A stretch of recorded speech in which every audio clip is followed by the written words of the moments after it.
हैं जी FAR 1 का lecture 30 start कर, बड़ा काम कर लिया आप लोग। अच्छा जी, दोबारा किया सवाल इमाम वाला जाके, क्योंकि होम क्लास वर्क तो सबसे अहम होता है ना, ठीक है। और हमने क्या किया था इसके अलावा? नहीं, वो तो किया था, उससे पहले क्या किया था वो भी कर लिया था। चले, अच्छा, अल्फा ट्रेडिंग वाला सवाल तो डिस्कस करना ही है। एक छोटा सा कॉन्सेप्ट रह गया है, मैं कहता हूँ पहले उसकी बात कर लें, ठीक है। तो पास पेपर 2 आपके सामने है, ये सब बच्चे ओपन कर लें। बुक्स का पेज नंबर भी बता दें, मेरे पास नई बुक नहीं है। यही है, इमरान वाला सवाल ही है, ओके। चलें, ये सवाल मैं आपको एडिशनल दे रहा हूँ, ठीक है। ये सवाल मैं आपको करवाने लगा हूँ, ठीक है। ये मैं ये हैंडआउट्स के अंदर आएगा, ठीक है, ओके। है ये, देख लो, मुझे बुक दिखा दें, बड़ी मेहरबानी जनाब। पेज नंबर 271 पे क्वेश्चन नंबर 1 है, इमरान लिमिटेड, सब ओपन कर लें। चलो भाई, अच्छा, ये 2 क्यों लिखा हुआ है, छोड़ें इस बात को। अच्छा जी, क्वेश्चन है, on 1 January 2007 Imran limited started construction of its new factory building. The construction period is approximately 15 महीने and cost is estimated at 80 million. ठीक है, 15 महीने तो मतलब हमारे साल में कंप्लीट नहीं होने वाला, मेरे ख्याल में हमारा साल 31 दिसंबर है। रिक्वायरमेंट पढ़ते हैं, रिक्वायरमेंट पढ़ दें जरा, रिक्वायरमेंट पढ़ दें जरा। मैं ही पढ़ देता हूँ जी, बड़ी मेहरबानी आप लोगों की, अगेन बहुत शुक्रिया, जज़ाकल्लाह। रहने दें बस अब। Calculate boring cost that may be capitalised as on 31 December 7। तो ये एंड हमारा है 31 दिसंबर 7, ठीक है। अब अगर 1 जनवरी 7 पे, यार हो जाया करो दीगर साथ, हो जाया करो बेटा, खैर है, कुछ नहीं होता यार, ये एक जैसी सीटें हैं सारी यार, हद होगी जी। ऑन 1 जनवरी 7 एक प्रोजेक्ट स्टार्ट हुआ, तो 31 दिसंबर 7 तक वो पूरा तो नहीं होने वाला, 15 महीनों का है ना। चलो बहरहाल कोई बात नहीं, वर्क कंप्लीशन ना सही, ईयर एंड पहले वो लिख लेंगे, हमें वर्क कंप्लीशन से फिर क्या लेना देना, ठीक है। तो सीजेशन लिखा है ये मैंने, सेस नहीं टैक्स, सेस रेट टैक्स बोलो, cess any cess rate tax नहीं, ईयर एंड भी हो सकता था, और जो पहले हो जाए। तो वर्क कंप्लीट नहीं होना मुझे लग रहा है, जाहिर सी बात है, 15 महीनों का प्रोजेक्ट हो, 1 जनवरी, सारे एसी चल रहे हैं मैर, वो एसी चल रहे हैं। अच्छा, 1 जनवरी 17 को शुरू हो और 15 महीने का हो, तो 31 दिसंबर 17 तो पूरा नहीं होने वाला, ठीक है। अच्छा, ठीक है जी। आगे कहता है work has been divided into 5 phases. नीचे सवाल में नजर आ रहे हैं 4 फेजेस, ये क्या चक्कर है। अच्छा, 2018, 16, 17 टोटल कितना बनता है, कैलकुलेटर काट लो, सुतियां रुआ 71। ऊपर कह रहा है 80 मिलियन का प्रोजेक्ट है, कह रहा है 5 फेजेस हैं, नीचे 4 पेमेंट्स आ रही हैं, और भाई 15 महीने का प्रोजेक्ट है, पूरा नहीं हुआ है, एक बिल बाद में आ जाएगा, हद होगी। कोई कह रहा है रिटेंशन मनी, कोई कह रहा है पता नहीं एडवांस है, हद होगी। सादा बात तो सादा रखा करो, ओके। अच्छा, चलें आगे बढ़ते हैं। The work has been divided into 5 phases and payment to contractor shall be made on completion of each phase। इस सवाल के अंदर वो कोई नहीं है एडवांस और रिटेंशन मनी, वो समझा दिया आपको अल्फा वाले सवाल में, उसको देख भी लेते हैं, ठीक है। In the year 2007 the project has been financed through following sources। Number 1, right shares amounting to 15 million were issued। ये इसलिए सवाल करवा रहा हूँ। हाँ भाई, राइट शेयर्स कहते हैं एग्जिस्टिंग, लॉ तो पढ़ लिया होगा, कंपनी लॉ, चलो नहीं पढ़ा तो मैं समझा रहा हूँ, सादा सी बात है। कंपनीज जब शेयर्स इशू करती हैं, ठीक है, जो लिस्टेड कंपनीज होती हैं, वो जनरल पब्लिक को शेयर्स इशू करने से पहले अपने ओनर्स को, जो एग्जिस्टिंग शेयर होल्डर्स होते हैं, उनको वो कहते हैं कि जरा पहले आपका हक है, पहले आप ले लें शेयर्स, उसको कहते हैं राइट शेयर्स, ठीक है ना। उसमें थोड़ा सा डिस्काउंट का एलिमेंट भी हुआ ही करता है, जाहिर सी बात है। जनरल पब्लिक को अगर आपने एक शेयर 50 रुपए में देना है मिसाल के तौर पे, तो आप अपने एग्जिस्टिंग शेयर होल्डर्स को हो सकता है वो 45 में दे दें, फेस वैल्यू 10 ही होती है। एक बात करूं, थोड़ा बहुत डिस्काउंट का एलिमेंट उसके अंदर भी मौजूद होता है, ठीक है ना। बहरहाल छोड़े, ये सारी बातें करेंगे इंशाल्लाह आने वाले टॉपिक्स के अंदर। हम इश्यूएंस ऑफ शेयर कैपिटल भी पढ़ेंगे, उसके बाद माशाल्लाह से ईपीएस का टॉपिक भी आ रहा है, आ गया है नया, तो ये सारी चीजें मौजूद हैं। तो भाई कैमरे के सामने अगर किसी ने बैठना हो कल से, तो 50 के बाद ना आए, बाहर बैठ जाए, ठीक है, मैंने पहले भी अर्ज किया। अच्छा जी, तो ये सारी चीजें हम पढ़ेंगे। फिलहाल सादा बात, राइट शेयर्स मींस, अंडरलाइन करके लिख सकते हैं आप, एग्जिस्टिंग शेयर होल्डर्स को शेयर्स इशू किए हैं, ठीक है। कंपनी ने एग्जिस्टिंग शेयर होल्डर्स को नए शेयर्स इशू किए हैं। एग्जिस्टिंग शेयर होल्डर्स को नए शेयर्स इशू करेंगे तो वहां से क्या आएगा, पैसा। कंपनी ने शेयर्स इशू किया, कह रहा है डिविडेंड आएगा। कंपनी डिविडेंड देगी ओनर्स को जी। कंपनी ने शेयर्स इश्यू किए अपने एग्जिस्टिंग शेयर होल्डर्स को, तो वहां से कैश आएगा। क्या है ये? पैसे की जरूरत। कंपनी ने कहा प्रोजेक्ट शुरू कर रहे हैं, मालको, ओनर, शेयर होल्डर, तुम भी कोई पैसा ले आओ, कि सारा ही हम लोगों से उधार मांगना है। ठीक है, तो राइट शेयर्स क्या है? एग्जिस्टिंग शेयर होल्डर्स को कंपनी जो नए शेयर्स इशू करेगी और उससे जो फाइनेंस आएगी, वो बिजनेस में यूज करना है ना पैसा। ठीक है, वो बिल्डिंग बनाने के लिए भी यूज कर सकते हैं, क्योंकि इस बिल्डिंग नहीं बिजनेस में यूज होना है आगे जाकर। ठीक है, अच्छा पढ़ते हैं। फॉलोइंग सोर्सेज से फाइनेंस किया गया इस प्रोजेक्ट को। Number 1, right shares amounting to 15 million were issued on यकम January 7। The company usually pays a dividend of 10% each year. ठीक है जी। आगे कहता है bank loan of 32 million carrying markup of 13 was raised on यकम मार्च 2007। ये स्पेसिफिक होगा जनरल होगा? लिखा तो नहीं हुआ है? नहीं, ये जरूरी नहीं है, बस जितनी बात कही हुई है ना वो सही है कि जब सवाल खामोश है तो फिर स्पेसिफिक सवाल खामोश है, कोई ये तो नहीं कह रहा रनिंग फाइनेंस है। तीसरा, on 1 August 7 10 million were borrowed from a bank, interest is payable thereon at 11। ये जनरल होगा फिर। तो ये भी एक बात रहती थी हमारी होने वाली, एक से ज्यादा स्पेसिफिक लोन्स भी आ सकते हैं, नो इशू। हम क्या करेंगे, ये रूल किसके लिए है? ये रूल है फॉर स्पेसिफिक लोन, नहीं लोन्स। लो नई बात आ गई, ये एस भी डाल दें। क्या मतलब यहां पर ही मैं 13% लोन को भी ले लूंगा, 13% नाम है ना उसका, और दूसरा कौन सा है? यानी कि जो काम एक दफा करते थे स्पेसिफिक लोन के लिए, वो काम 2 दफा कर लेंगे। स्पेसिफिक लोन का कॉलम मौजूद होगा रिसीट पेमेंट में, उसमें एक की बजाय 2 आ जाएंगे, कोई इनफ्लो शो कर देंगे। तो ठीक है ना, इंटरेस्ट कैलकुलेट करते हुए दोनों पे इंटरेस्ट कैलकुलेट कर लेंगे। क्लियर है? चलो अच्छा जी, चले बहरहाल अच्छा सवाल है। जनरल लोन का कहीं जिक्र नहीं है अल्हम्दुलिल्लाह, इस सवाल में था नहीं। असल में ये सवाल इसलिए चुना कि जनरल लोन भी हो जिस सवाल में, वो तो ऐसा तो सवाल तो टेस्ट में आता है ना जिसमें सारा कुछ ही हो, राइट शेयर्स भी हो, जनरल लोन भी हो, स्पेसिफिक लोन भी हो, और सस्पेंशन भी हो, और जो कुछ भी हो सकता है वो हो। ऐसे सवाल तो टेस्ट में आते हैं ना। अब यहाँ पे तो मैंने जो जनरल लोन की आपको ट्रीटमेंट आती है, मुझे जो नई चीज सिखाई थी वो क्या थी? Right issue. और नई चीज जो सिखाई थी वो क्या थी? 2 स्पेसिफिक लोन, एक से ज्यादा, 2, 3, 4, 5 जितने मर्जी हो जाए हो सकते हैं। ठीक है, तो इसलिए जनरल लोन यहाँ पे नहीं है। Okay, detail of bills submitted by contractor during the year are as follows. यकम मार्च को बिल आया, वो डेट ऑफ पेमेंट भी वही है, फिर यकम अप्रैल, फिर यकम अक्टूबर, और ये क्या कह रहा है जी? Payment not yet made. Payable तो है लेकिन बिल तो आ गया। और उधर देखो क्या लिखा हुआ है, on completion of 4th phase, मतलब उसने छत डाल के बिल भेज दिया है। तो कैपिटल वर्क इन प्रोग्रेस में इसने आना है, पेबल हो चाहे पेड हो। और भाई समझ आ रहा है? वो पहले दिन से एक बात लेकर चले थे, मैंने कंस्ट्रक्शन पेमेंट्स, मुझे याद पड़ता है पहले लेक्चर में ना लिख के काट दिया था एसेट की कॉस्ट में। मैंने कॉस्ट ऑफ एसेट में लिखा था कंस्ट्रक्शन पेमेंट्स, फिर मैंने कहा नहीं आप आगे गड़बड़ कर दोगे, मैंने कंस्ट्रक्शन पेमेंट को काट के लिख दिया था कंस्ट्रक्शन कॉस्ट। ठीक है ना, पेमेंट जरूरी नहीं है, कॉस्ट बन गई, ये कंप्लीट हो गया, बिल आ गया, अब ये एसेट की कॉस्ट में शामिल। एसेट इतना बन गया, पे करना नहीं, बाद में कर देंगे, कोई मसला नहीं। हमने कल इमाम वाले सवाल में भी देखा ही था, ईयर एंड के ऊपर एक बिल पेबल भी था। अच्छा बाहर I कहता है the unutilized portion of loan was invested in the money market. The interest received on such investment amounted to 0.5 million. भाई देखो, इन्वेस्टमेंट इनकम निकालने की जरूरत नहीं है, इवन मुझे रिसीट पेमेंट बनाने की जरूरत भी नहीं है, ना तो इन्वेस्टमेंट इनकम मुझे निकालनी पड़नी है, ना ही जनरल लोन का जिक्र है। क्यों?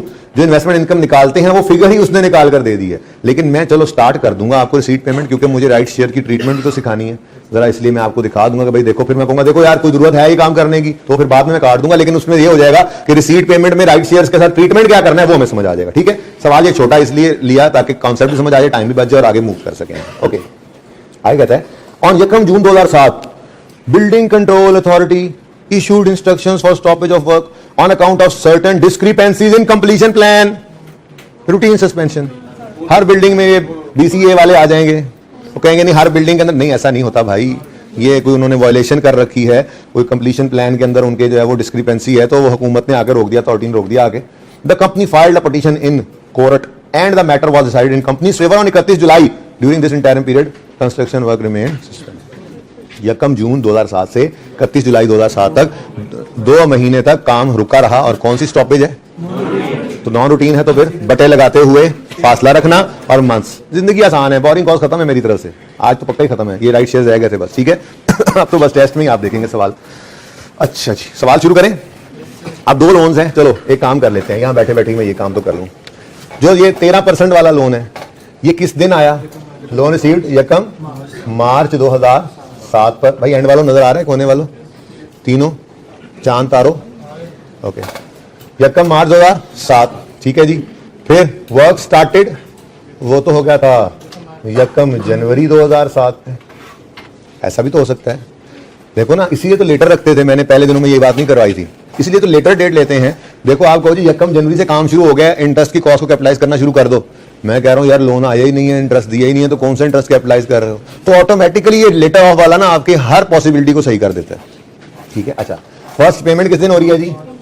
यकम मार्च 2000। तो ये यकम मार्च हमारी क्या होगी जी? कैपिटलाइजेशन की कमेंसमेंट। और मसला ये है कि ईयर एंड पहले आ गया है क्योंकि वर्क कंप्लीशन अभी पता नहीं कब होगी। तो 31 दिसंबर 2007 पर कितने मंथ्स बनते हैं? 10 महीने। ये पहले लोन की बोरिंग कॉस्ट जो है ये कैपिटलाइज होगी। डन? समझ आया? एंड वालों सुनाई तो दिया, लिख लोगे अगर अपने पास मसला हो तो। ठीक है, नेक्स्ट 11% लोन, इसको भी यहीं पे फटका देते हैं। लोन रिसीव, अरे फर्स्ट पेमेंट तो कंस्ट्रक्शन की पेमेंट है ना, वो तो यकम मार्च 2007 ही आएगी। और ईयर एंड भी पहले हो रहा है, ये भी 31 दिसंबर 2007 आएगा। ठीक है, वर्क स्टार्टेड भी यकम जनवरी 2007 ही आएगा, सिर्फ लोन रिसीव की डेट ही बदलनी। हाँ, तो दूसरा लोन यकम अगस्त 2000। अब लेटर कौन सा बन रहा है इसमें? यकम अगस्त। तो यकम अगस्त से 31 दिसंबर तक, अगस्त सितंबर अक्टूबर नवंबर दिसंबर, कितने मंथ्स? तो दूसरे लोन के 5 मंथ्स बनेंगे जिनका इंटरेस्ट हमने कैपिटलाइज करना। कोई मसला? पहले आसान नंबर लेते हैं, आसान नंबर लेते हैं जी। ठीक है, शुक्र करो लोन की कोई रीपेमेंट नहीं है, वरना 2 लोन है, हर एक की रीपेमेंट होगी तो फिर हर एक की 2-2 3-3 लाइनें आ जाती। ठीक है, लेकिन आप तैयार तो हैं हर तरह के सवाल के लिए। फिलहाल तो एक ही लोन है। पहला लोन जो है वो 32 मिलियन वाला। ठीक है, वो 32 मिलियन वाले लोन का इंटरेस्ट रेट है 13% और उस पर हमने कैपिटलाइज करना है कितने महीनों का इंटरेस्ट? 10 महीनों का। कितने महीनों का बनते हैं ना? जनवरी फरवरी तो था ही नहीं। तो इधर देखो मैंने लिखा कितने मिलियन जी? 32 मिलियन लिखे, 1000 लिख लें, 32 मिलियन ही लिखो जी। 32 मिलियन इंटू 13%, ये जनाब आ जाएगा पूरे साल का इंटरेस्ट इंटू 10/12। एहतियात करनी है, सस्पेंशन है वो भी नॉन रूटीन है। फिर ब्लू मार्कर बार आएगा और वो क्या कहेगा? ये मंथ्स लिख लेते हैं जी, कौन कौन से हैं? मार्च, अप्रैल, मई, जून, जुलाई, अगस्त, सितंबर, अक्टूबर, नवंबर, दिसंबर। ओए लो जाओ, दिसंबर लिखने दो। 10 हो गए पूरे? ओके, लो जी।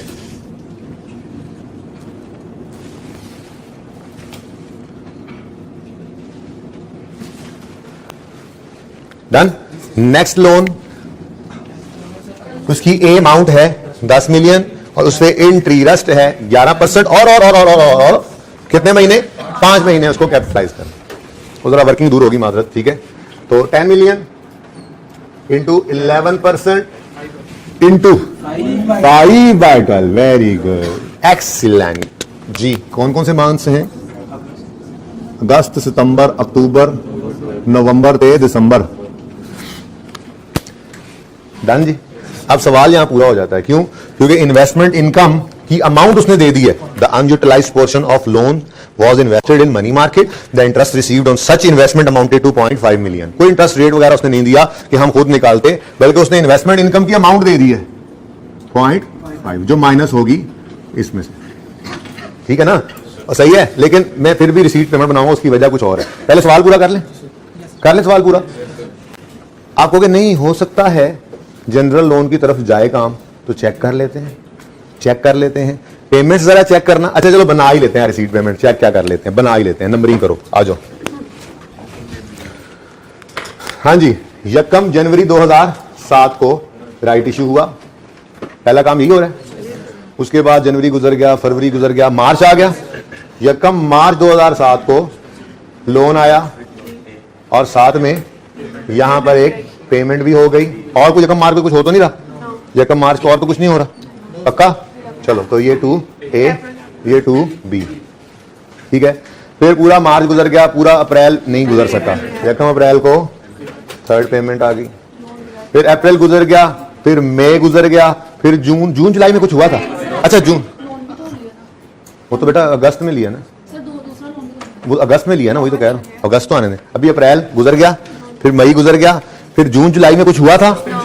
सस्पेंशन हुई थी, लेकिन कोई रिसीट पेमेंट तो नहीं हुई। ऐसे ज़हन में आया कि जून जुलाई में कुछ था। अच्छा, जून गुजर गया, जुलाई गुजर गया और यकम अगस्त आ गया। और ये बेटा वो यकम अगस्त है जिस दिन हमने दूसरा लोन लिया। ठीक है, उसके बाद अगस्त गुजर गया, सितंबर गुजर गया, अक्टूबर पे, और बस और तो पेमेंट हुई कोई नहीं। ठीक है, रिसीट पेमेंट बनाते हैं अब। बताना चाह रहा हूं ना कि क्यों जरूरत नहीं थी, ठीक है। बहरहाल बना लेने में हर्ज भी कोई नहीं है। देखो पहले क्या लिखा करते थे यहाँ पे, स्पेसिफिक लोन। मैंने कहा था जी प्रेफरेंस ऑर्डर यही है, सबसे पहले यूज करेंगे प्रेफरेंस, सबसे पहले यूज करेंगे स्पेसिफिक लोन, प्रेफरेंस नंबर 1, ठीक है, और फिर जनरल। लेकिन अगर इक्विटी आ जाए तो ये अपना पैसा तो यही है, सबसे ज्यादा अपना पैसा तो यही है, ठीक है। तो फिर सबसे पहले इक्विटी, तो यहां पे हम लिखा करेंगे अगर सवाल में आ जाए तो इक्विटी, फिर वही स्पेसिफिक लोन, फिर जनरल लोन्स, और फिर बैलेंस। कोई मसला तो नहीं है, बस तरतीब ही है थोड़ी सी, बस ध्यान में रख लें, ठीक है।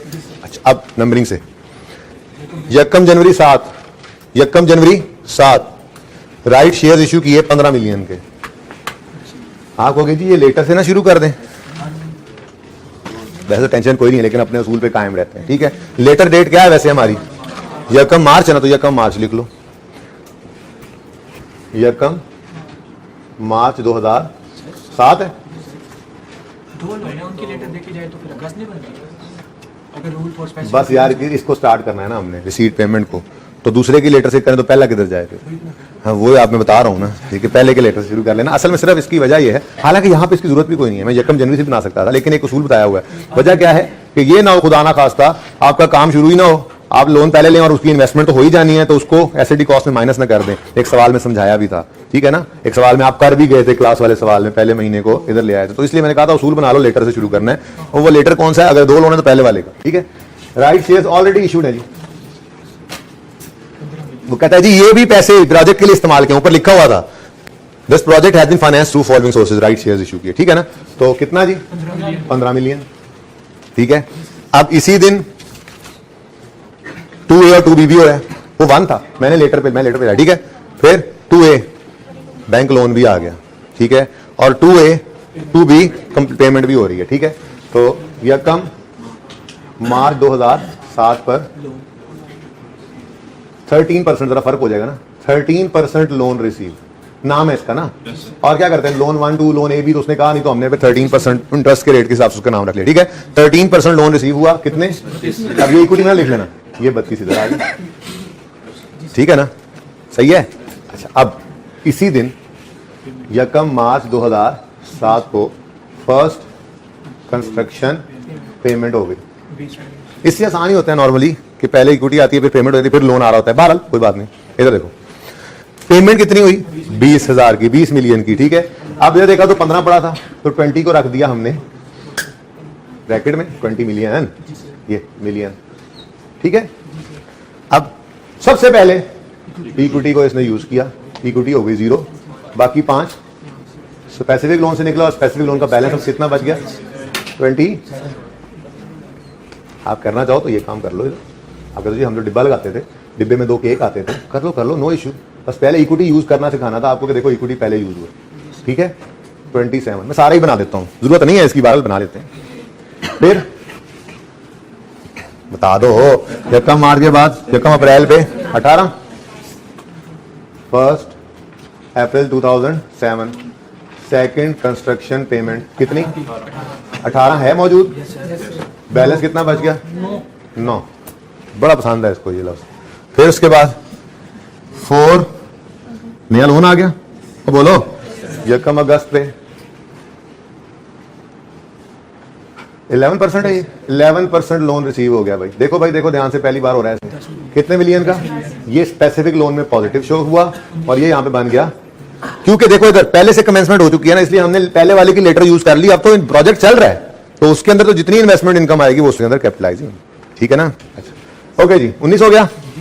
फिर यकम अगस्त के बाद यकम अक्टूबर को आखिरी पेमेंट है, बोलो यकम, यही को मिस तो नहीं कर गए, बोलो थर्ड कंस्ट्रक्शन कितनी है 16 की, अभी भी यहां पे 3 मौजूद है, इसीलिए जनरल लोन यूज उसने दिया नहीं, फिर इसीलिए जब यूज ही नहीं हुआ तो उसने कोई डाटा इसका, अगर यूज हुआ होता तो वो बस क्या करता, रेट भी सिर्फ दे देता, तो हम उसको लगा सकते थे, डेट ऑफ पेमेंट से ईयर एंड तक कैपिटलाइज कर देते, ठीक है। और सही है ना। तो फुल फ्लैश सवाल में तो यहां पर आगे भी कुछ और हो, मजीद पेमेंट होगी मिसाल के तौर पे, और वो इससे पूरी नहीं होगी और फिर जनरल लोन से काम शुरू हो जाएगा, तो ये फुल फ्लैश सवाल तो ये बनता है। सबसे पहले नंबर इक्विटी यूज हुई, फिर स्पेसिफिक लोन यूज होना शुरू हुआ, जब वो खत्म होगा तो जनरल लोन, और यही प्रेफरेंस का ऑर्डर है, ठीक है। सबसे पहले इक्विटी, फिर स्पेसिफिक लोन, फिर जनरल लोन। ठीक है जी, ये है जी प्रेफरेंस ऑफ यूज ऑर्डर। ठीक है, प्रेफरेंस ऑफ यूज जो है उसका ऑर्डर क्या होना चाहिए, वो ये बात समझ आ गई है। आज सवाल में इक्विटी है तो परेशान तो नहीं हो गए। अच्छा, अब अगली बात देखो, ये बैलेंसेस ने इन्वेस्ट होना था, हमने कहना था जी 27 या कम मार्च से अवेलेबल है, पूरा मार्च अवेलेबल रहा, कितना रेट नहीं सवाल में गिवन था। फिर ये 9 यकम अप्रैल से लेके यकम अगस्त तक रेट नहीं है, फिर ये 19, फिर ये 3। तो भाई ये सारे ना करने तो थे, लेकिन उसने सवाल में इन्वेस्टमेंट इनकम का रेट नहीं दिया, हमारी सहूलत हो गई। उसने क्या कह दिया, ये जो इन्वेस्टमेंट जितना भी रेट होगा हमें से क्या, ये जो सरप्लस फंड्स इन्वेस्ट होते रहे ना, ये कितना कमा कर लाए, तो वो फिगर ही हमें डायरेक्ट मिल गई सवाल से। ठीक है, लेकिन ये मैंने आपके लिए बनाया है। ओके, आप पर्चे में बना भी लेते इसको तो आपको लगना था यार ऐसे इसका तो कोई यूज ही नहीं हुआ। ठीक है, लेकिन एक कॉन्सेप्ट तो आ गया ना, जरा आपको वो सिखाना था, इक्विटी आए तो। ओके, अब अच्छे मुश्किल सवाल के अंदर ये 0.5 गिवन नहीं होगा, बल्कि इन्वेस्टमेंट का रेट होगा, टेस्ट वाले सवाल में हो सकता है। ठीक है, तो अब आपको यहां से इन्वेस्टमेंट इनकम तो खुद निकालनी पड़ेगी, जैसे आपने सीखा हुआ। सही है, तो नई चीज सीख ली हमने, 2 लोन आगे डिफरेंट आगे बढ़े। स्पेसिफिक लोन, अब उसने खुद बता दिया unutilised portion of loan was invested in money market, the interest received on such loan. अब एक क्वेश्चन आता है ज़हन में, वो क्वेश्चन ये आता है कि इन्वेस्टमेंट इनकम के साथ क्या करें। इन्वेस्टमेंट इनकम में भी तो सस्पेंशन पीरियड होगा। उसने ऐसा नहीं कहा कि ये सिर्फ और सिर्फ सस्पेंशन के अलावा वाले पीरियड का, सिंपल उसने क्या कहा, unutilised portion of loan was invested in money market, the interest received on such investment amounted to 0.5 million. अब गड़बड़ ये है कि टोटल कितने महीने बनते हैं, मैक्सिमम इस साल में कैपिटलाइजेशन के महीने कितने बनते हैं। अब आप देखो ना, ये अगर हम इन्वेस्ट कर रहे होते, ठीक है, तो देखो ये 27 यकम मार्च को इन्वेस्ट होता, पूरा मार्च इन्वेस्ट रहता, फिर 9 आता यकम अप्रैल को, अप्रैल मई जून जुलाई 4 महीने आता, 5 हो जाते। फिर ये 19 आता यकम अगस्त से, अगस्त सितंबर 2 महीने 7 हो जाते। फिर ये 3 आता यकम अक्टूबर को, अक्टूबर नवंबर दिसंबर 10 हो जाते हैं ना। अब ये 10 महीनों के अंदर अगर सस्पेंशन होती तो हम इसमें से भी माइनस करते थे। ये छोटी सी गड़बड़ आ गई हमारे गले में, ये जगह मैंने इसलिए छोड़ी थी। ठीक है, ये जो 0.5 है, ये जो 0.5 है, ये कितने महीनों की इन्वेस्टमेंट इनकम है, 10 की। इसमें इन्हीं 10 महीनों में ही तो वो जून जुलाई पड़े हैं, तो वो 2 महीने निकालने हैं, तो हम इसको किस पे ले जाएं, 8 पे। अब इसकी सस्पेंशन इस तरह से हमें करनी पड़नी थी, सही। तो ये 0.5 की बजाय क्या हो गया, 0.4। ये मैंने काट के लिखा, याद रहेगा। ओके, 0.4। क्यों भाई 0.4 हुआ, समझ में आता है। 2 महीने की सस्पेंशन जो आई, ये बनाने का फायदा ये भी था, जरा समझाना था। पर्चे में ऐसा नहीं करना, अक्सर ऐसा करता है, पीपी के नोट के अंदर बोरिंग कॉस्ट डालता है और इन्वेस्टमेंट इनकम ऐसे ही देकर ऐसी बात भी कर देता है, सस्पेंशन थी। अब क्या करोगे, बैठे हो मुंह उठा के, सिर्फ इतना सा काम करना है। वो जो इन्वेस्टमेंट इनकम देगा, सस्पेंशन का पीरियड है, आपने देखना है कि कितने अरसे की इन्वेस्टमेंट इनकम है। जी मिसाल के 10 महीनों की है, 1 महीना सस्पेंशन है, तो आप कहोगे ये 10 की है, हमें 9 की चाहिए। Given amount over given amount percentage की तरह से लग गया ना फॉर्मूला। ये समझ किसी बच्चों को नहीं आया तो हाथ खड़ा कर, किसी बच्चे को नहीं आया तो जागते रहना, 3.5 रहना। ये समझ आया कि इन्वेस्टमेंट इनकम निकली 0.5 की 10 महीनों से है। अब ये जो 10 महीने थे हमारे इस साल के अंदर ही थे ना, 10 महीने। ठीक है, ठीक है। अब इसमें ना, इसमें ये 2 महीने जून और जुलाई सस्पेंशन थी। ठीक है, अब जब अगर हम इस तरह से निकाल रहे होते इन्वेस्टमेंट इनकम, तो हम 27 को करते इन्वेस्टमेंट रेट से मल्टीप्लाई और मंथ्स लिख लेते, ऐसे ही फिर 19 फिर 9 फिर 3 सारे आ जाते, और यहां पे हम लिख लेते मंथ्स। जहां पे जून जुलाई आता उसको काट देते और उन मंथ्स की इन्वेस्टमेंट इनकम को हम ना लेते, ऐसे ही करते ना। लेकिन मसला यह है कि उसने 0.5 तो निकाल के दे दिया। ठीक है, जो 0.5 निकाल के दे दिया है, तो ये तो पूरे 10 महीनों की इनकम है, यकम मार्च से लेकर 31 दिसंबर तक, उसमें ही ये 2 महीने भी आ रहे हैं। तो ये 10 महीनों की जो इनकम थी, इसमें से ये 2 महीनों की इनकम हमने निकाल देनी। ठीक है, अब ये है 10 की इनकम, 0.5 10 की इनकम है, 2 निकल जाए तो कितनी होनी चाहिए, तो हम इसी को यूज कर लेते हैं। अब क्या करें, हम यूं तो नहीं कह सकते, ये तो एग्जैक्टली आपका मतलब है कि सारे बराबर बराबर महीने थे। भाई हमारे पास अब इंफॉर्मेशन नहीं है, क्या कर सकते हैं, बात समझे हो। ठीक है ना। अच्छा जी, वापस आए आप सवाल की तरफ। जनरल लोन तो है कोई नहीं, ठीक है, और स्पेसिफिक लोन में जहां जहां जून जुलाई आएगा, तो यहां सिर्फ आ रहा है 10 - 2, तो 8/12 कर देना जी।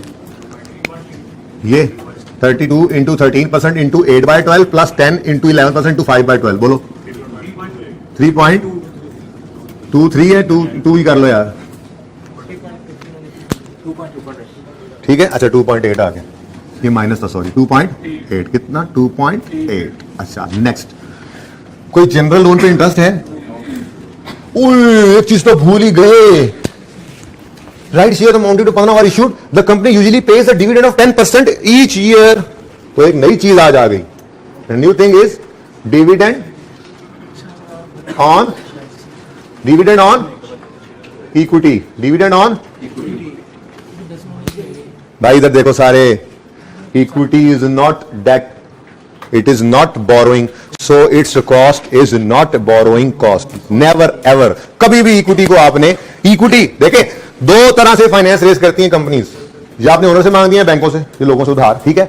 जो ओनर वाला पैसा है वो इक्विटी कहलाता है, और जो ओनर से अलावा आए किसी से वो डेट कहलाता है, ठीक है। अब इक्विटी और डेट में जमीन आसमान का फर्क है। इक्विटी, आप कंपनी लॉ पढ़ चुके होंगे, इक्विटी शेयर्स, जब वो पैसे ओनर बिजनेस में इन्वेस्ट करता है तो वो कंपनी की जिंदगी में कंपनी वापस नहीं करती। ऐसे ही है ना, किसी को बेच दे शेयर अलग बात है, कंपनी वो पैसे सिर्फ वो वाइंडिंग अप के वक्त ही वापस, जब कंपनी बंद होगी तब वो पैसे मिलेंगे, वरना वो पैसे वापस नहीं मिलते। हालांकि डेट के केस में ऐसा, डेट आपने जिससे लिया है, लोन जिससे लिया है, उसको फिक्स टाइम के ऊपर फिक्स्ड अमाउंट वापस करनी पड़ती हैं।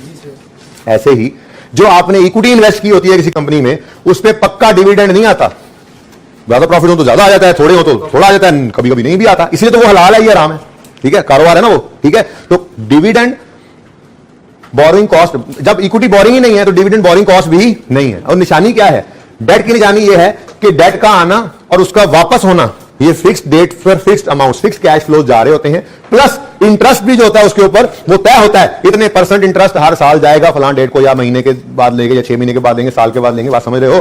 तो डेट और इक्विटी में क्या फर्क है?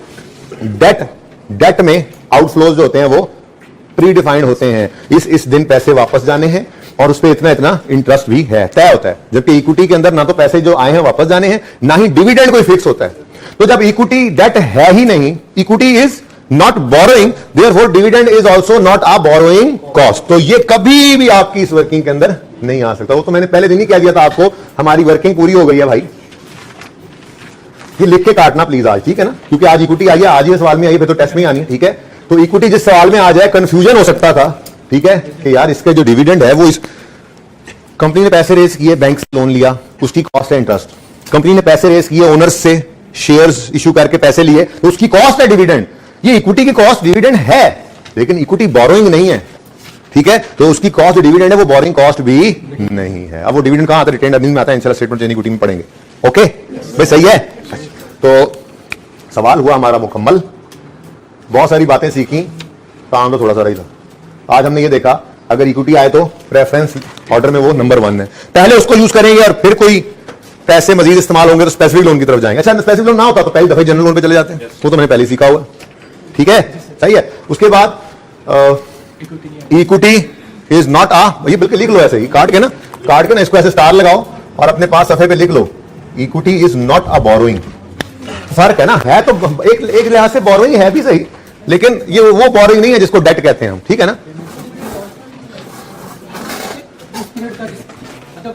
भाई। रिटेन्ड अर्निंग में से माइनस करते हैं, वो प्रॉफिट्स की डिस्ट्रीब्यूशन है। कभी आपने ड्राइंग्स को प्रॉफिट एंड लॉस में एक्सपेंस बनाया था? इंटरेस्ट को तो बनाते थे ना भाई, यही फर्क है, ठीक है ना। अगर वो एक्सपेंस होता, कॉस्ट होती, तो वो प्रॉफिट एंड लॉस में माइनस होती, लाइक इंटरेस्ट कभी नहीं माइनस हुआ। ड्राइंग्स माइनस नहीं होती थी, वो तो कैपिटल में जाते। अब बड़े हो गए हम तो रिटेन्ड अर्निंग में डिविडेंड दिया करेंगे, ठीक है। प्रॉफिट तक आते आते इसको माइनस नहीं करते, क्योंकि ये प्रॉफिट के निकलने के बाद उसकी डिस्ट्रीब्यूशन है डिविडेंड। इक्विटी राइट शेयर्स के नाम से भी आ सकती है, फ्रेश आईपीओ, मतलब देख लेंगे आगे, हम इक्विटी के अंदर पढ़ना है, इश्यूएंस ऑफ शेयर कैपिटल भी पढ़ना है, बाकी बातें अभी फिलहाल तो राइट शेयर्स के नाम से ही आएगा, आप यूं समझ लें। ले इधर, ठीक है। तो पॉइंट क्या लिख रहे हैं? Equity is not a borrowing, equity is not a borrowing, therefore dividend is not borrowing cost, ऐसे लिखे ना, equity is not borrowing, equity is not a borrowing, therefore dividend is not a borrowing cost. दोनों में फर्क है। हालांकि deep down जाके सोचे तो इक्विटी भी एक बोरोइंग ही है, लेकिन ये इससे फर्क है, ये डेट है, वो इक्विटी और ये डेट, वो डेट फाइनेंस है और ये इक्विटी फाइनेंस, ठीक है ना। दोनों में फर्क क्या है? वो पैसे प्री डिटरमिन्ड, आगे जाके आप FR1 FR2 के अंदर पढ़ेंगे, ठीक है ना। इसके अंदर ये फर्क जब फाइनेंशियल इंस्ट्रूमेंट्स पढ़ रहे होंगे तो निशानी क्या है? डेट इंस्ट्रूमेंट की निशानी ये है कि कैश फ्लोज जो हैं वो मखसूस होते हैं, तयशुदा होते हैं। ये पैसे इस तरह वापस जाने हैं, इस पे इंटरेस्ट तब जाना है। इक्विटी के अंदर ऐसा कुछ नहीं होता, पैसे जो आए हैं वो तो वापस जाने नहीं कंपनी के फौत होने से पहले, और जो डिविडेंड भी है वो भी फिक्स नहीं है। तो उसकी नेचर डेट जैसी है ही नहीं, इक्विटी की नेचर बोरिंग जैसी है ही नहीं। तो जब नेचर बोरिंग जैसी नहीं है तो फिर उसकी कॉस्ट यानी डिविडेंड भी बोरिंग कॉस्ट नहीं। क्लियर है ये बात? चलें जी अब आ जाए अपने अल्फा ट्रेडिंग पे। और क्या हो गया यार इस बेचारे को? हाँ जी, अल्फा ट्रेडिंग किया सवाल, ट्राई हो गया, ये मसला हुआ जी।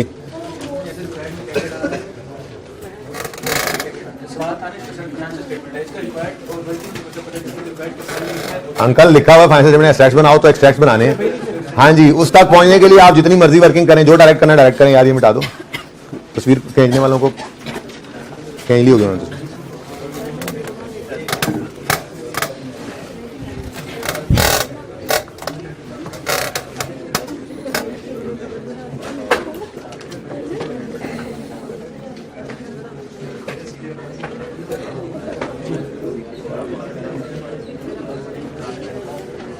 अच्छा जी, नया टॉपिक कौन सा पढ़ना है? इन्वेस्टमेंट प्रॉपर्टी पढ़ना है या गवर्नमेंट ग्रांट पढ़ना है? IAS 40 की फरमाइश आई है भाई की, मान लें ये नहीं पढ़ेंगे, कुछ भी और कुछ भी और पढ़ लेंगे, IAS 40 नहीं पढ़ेंगे। बोलो क्या पढ़ोगे? आओ, IAS 20 गवर्नमेंट ग्रांट पढ़ोगे, IAS 40 इन्वेस्टमेंट प्रॉपर्टी? 20 या 40? 40 या 20? सारे 40 के हट गए यार। मुझे लग रहा है कि मैं 40 पढ़ा दूँ, सारी बात मान लेते हैं।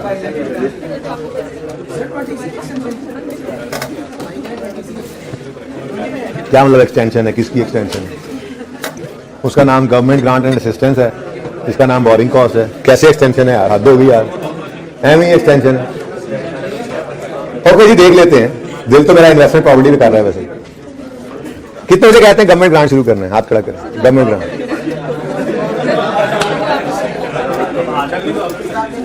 अच्छा जी, चलें, हो गया सलाम दुआ, फ्रेश हो गए, सवाल पे हैं। On 1 July 14 alpha trading limited signed an agreement with quality enterprises quality builder limited. ठीक है जी,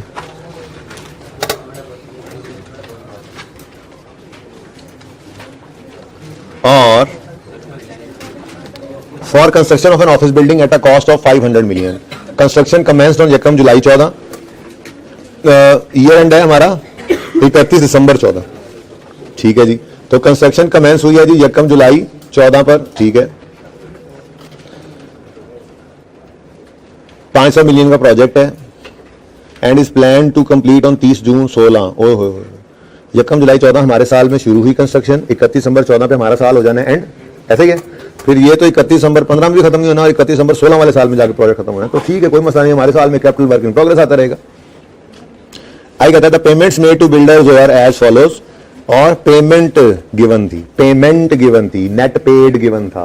जो कल हमने किया था ना काम, ग्रॉस बिल में से एडवांस एडजस्ट होना, रिटेंशन मनी का एडजस्ट होना और फिर नेट का पे होना, वो नेट पेमेंट गिवन है यहाँ पर। तो हमें वो वर्किंग रिवर्स करके चलनी पड़नी थी। इसकी वजह यह है कि CWIP में आपको बताया था उसूली बात, हमेशा ग्रॉस बिल ने आना है।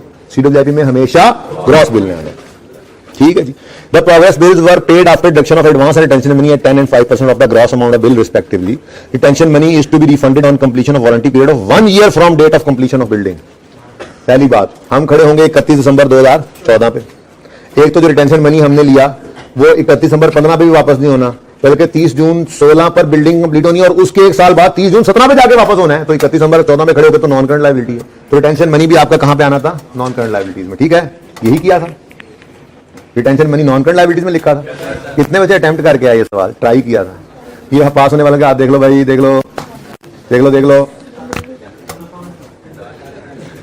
अभी सदमे से गुजरे हैं कुछ बच्चे, फिर भी अंदाजा नहीं हो रहा कि ऐसे तो भाई ऐसे तो नहीं पास होना।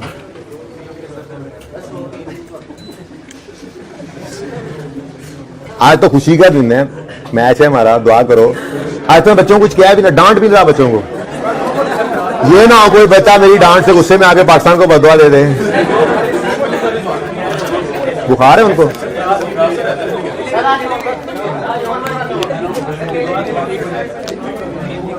नहीं, ठीक हो जाएंगे इंशाल्लाह। बुखार का क्या? अच्छा सुनो सुनो सुनो, बस आगे तबीयत खराब करी तुमने, ये खबर सुना। रिटेंशन मनी, अब भाई सही है, बात समझ आई है। रिटेंशन मनी जो हमने रिटेन करने हैं पैसे, जो हमने पैसे रिटेन करने हैं 31 दिसंबर 14 पे खड़े होकर देखें तो वो कब वापस होंगे? ना 31 दिसंबर 15 पे होने हैं, ना 31 दिसंबर 16 पे होने हैं, कहीं 17 वाले साल में जाकर होंगे। भारत जब मर्जी हो हमारी बुला से। 31 दिसंबर 14 पे तो नॉन करंट लायबिलिटी है, ठीक है ना। देखते हैं अभी। On 1 September 14 the construction work was stopped for 1 month to resolve geological complications. लिख लिया होगा आपने पर्चे पे ही, ये नॉन रूटीन सस्पेंशन है। करना तो कुछ नहीं है, सवाल पूरा कर लेंगे, बस बटा लगाते हुए स्पेस रखेंगे थोड़ी सी और मंथ्स लिख लेंगे।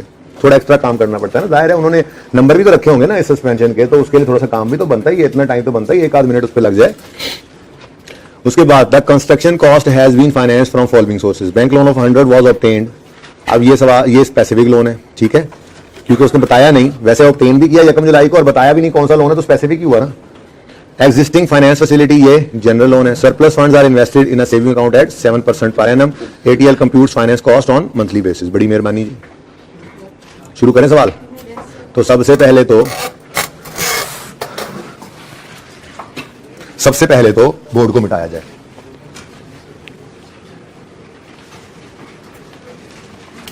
उसके बाद रिक्वायरमेंट को एड्रेस किया जाए।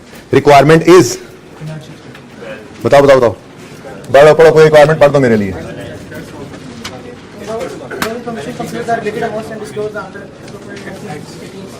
स्टेटमेंट ऑफ फाइनेंस कहता है जी इस ऊपर वाले सवाल से रेलेवेंट फिगर्स ढूंढें जिनको आपने रेलेवेंट अप्रोप्रिएट हेड्स में डिस्क्लोज करना है बैलेंस शीट के अंदर। तो बैलेंस शीट के एक्सट्रैक्ट्स बनाने। Statement of financial position means statement of financial position के एक्सट्रैक्ट्स बनाने, और एक ही साल के कह रहे हैं। बड़ी मेहरबानी है इसकी, 31 दिसंबर 2000।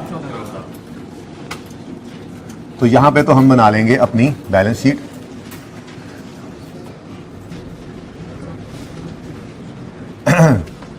कौन आया?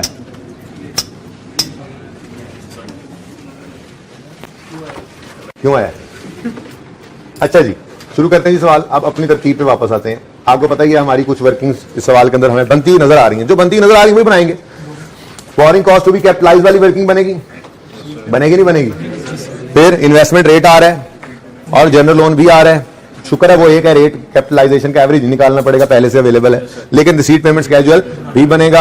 और जो कल हमने नया काम सीखा था प्रोग्रेस बिलिंग वाला, जिस दिन कल तुमने छुट्टी की थी वो वाला, तो उसमें ग्रॉस बिल नहीं गिवन। आज कल ग्रॉस बिल गिवन था, हम नेट तक गए थे, आज नेट गिवन है, हम ग्रॉस पे आएंगे, ठीक है। तो ये हमने 2-3 वर्किंग्स करनी ही करनी है। तो पहले वर्किंग 1 का फॉर्मेट बना लेता हूं मैं। इंटरेस्ट बोरिंग कॉस्ट, आपको नया नाम लिख दिया सर, हमें समझ नहीं आ रहा। Borrowing cost to B,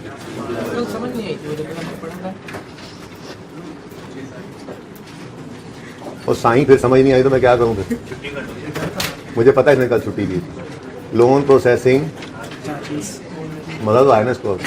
second interest, चले जाओ online. Expense on specific loan, ये घरेलू मसाइल आप फिलहाल ना पूछो। अच्छा एक मिनट जरा देख लें। बैंक लोन 100 का लिया 1 जुलाई पे। Loan carries markup of semi annually and 30 June. The principal is repayable in 4 equal installments commencing from 1 April. पहली किस्ती कब पे होनी है? 1 अप्रैल 2015 पे, हमारे साल में नहीं होनी, ठीक है। तो शुक्र है एक ही लाइन आएगी। लेस कर देंगे। इन्वेस्टमेंट इनकम रेट दे दिया उसने। अब पिछले सवाल वाली मौजे नहीं है, वो वेव्स जो आप ऐसे ही किल कर ले, मार लें, ठीक है ना, वो मौजे नहीं मार सकते आप। आपको सब कुछ खुद करना पड़ेगा, खट के खाना पड़ना है इस सवाल से। लेस इन्वेस्टमेंट इन कॉमी, ठीक है जी। उसके बाद जनरल लोन है, ठीक है। तो नंबर 3 पे आ गया। आज भी नंबर 3 पे कौन है? Interest expense on general loan.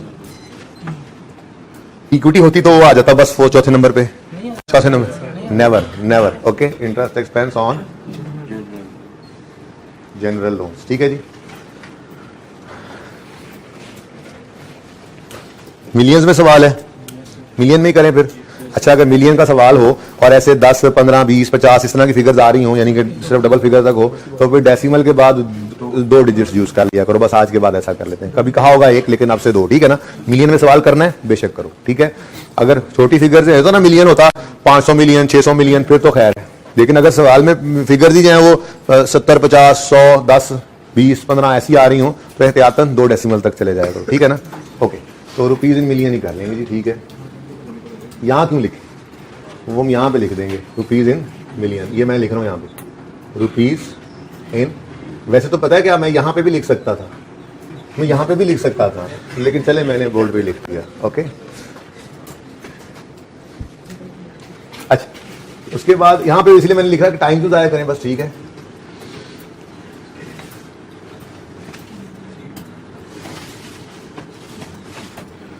उसके बाद यहाँ तक उम्मीद तो है हो जाएगा काम, अल्लाह करेगा। उसके बाद वर्किंग 2, ये 2 हैं जी सर। और इधर कितने हैं? एक सर एक। चलो तो थोड़ा सा इसको ऊपर कर लेंगे यार। अब वो ज़रा ना, मैंने बोर्ड को थोड़ा सा मैं मिटाना नहीं चाहूँगा, यू नो जी सर। माई आदत। आपको एक पिक्चर भी तो एंड पे देनी होती है ना सारे लेक्चर की। अच्छा भाई, मेंशन नॉट। अच्छा, अब वो वर्किंग जो कल हमने की थी, ठीक है, डेट लिखी नहीं है तो लिख लो। वैसे तो मुझे क्या चाहिए, ग्रॉस बिल, फिर एडवांस % है, फिर रिटेंशन मनी 5% और नेट बिल। पे हो सकता है, पेबल भी हो सकता है।